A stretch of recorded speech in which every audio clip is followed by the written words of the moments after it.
So I'm at the creek again, and there are a lot of wildflowers out. I'm going to just point out a couple of them. We have our spring beauties, cute little spring beauties. There's a bunch right here. And then we also have our trout lilies are in bloom.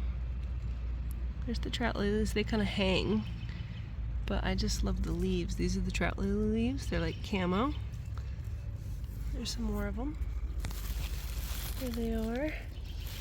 There's the cool leaves. And let's just walk through here real quick and see what else we can see. There's a bunch more spring beauties. All kind of tucked in these, a lot of hickory trees back here.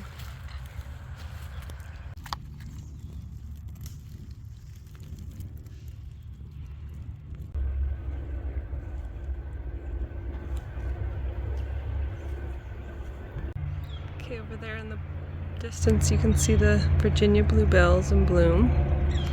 We'll look at some of those. So here's a nice patch of Virginia bluebells. Very pretty.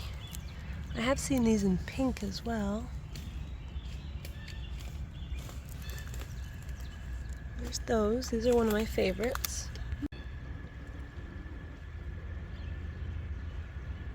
Okay, so here we got one of my favorite native wildflowers, and the reason for that is not only are they edible, but they taste good, and they taste good raw. And I'll show you. Violet. These are my favorite color, violets too. So pretty. I'm gonna check them out really quick. Anyways, like I said, they are edible. Don't have to cook them. They're really sweet. That includes the purple ones as well. Purple.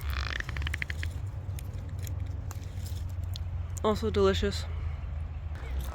Purple. Anyways, you can eat handfuls of these and you're good, and they look absolutely beautiful on a salad.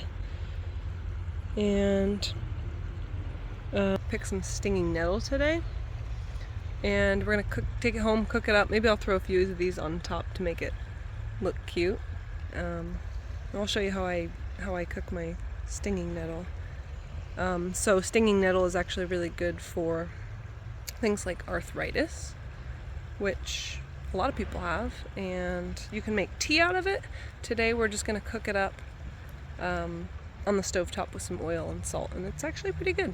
Okay, so I got our scissors, got our basket, and up here we have some stinging nettle, and let's go check it out. Okay. Okay, so stinging nettle is called stinging nettle for a reason. I don't know if you've ever been stung before. I have. It is not pleasant.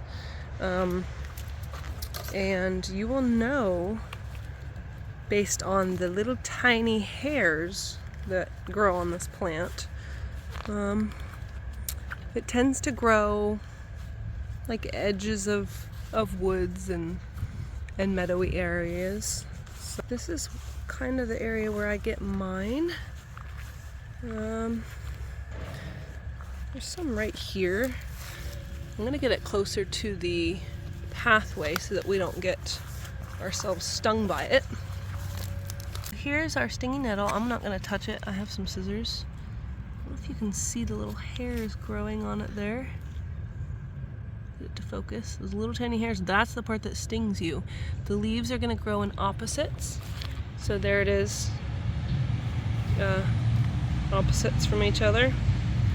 And what I do is I take it and I hang the basket below, and I just snip it and it falls into my basket.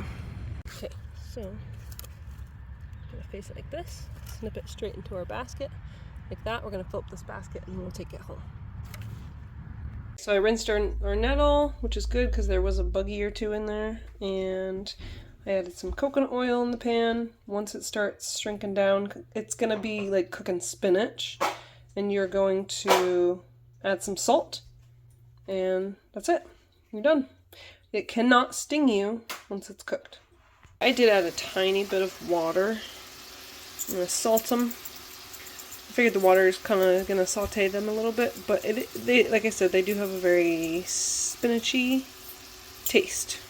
You could do this with butter too, or whatever oil you like. I just use coconut oil. So there you have it. There's our stinging nettle. Some violets on top. And you could put this in soup. I'm just gonna eat it like this. Sometimes I put it in eggs. Anyways, here we go. So I am totally aware that I added way too much salt to that dish. I got a little distracted, so don't add so much salt to your dish. Anyways, thanks for coming with me today.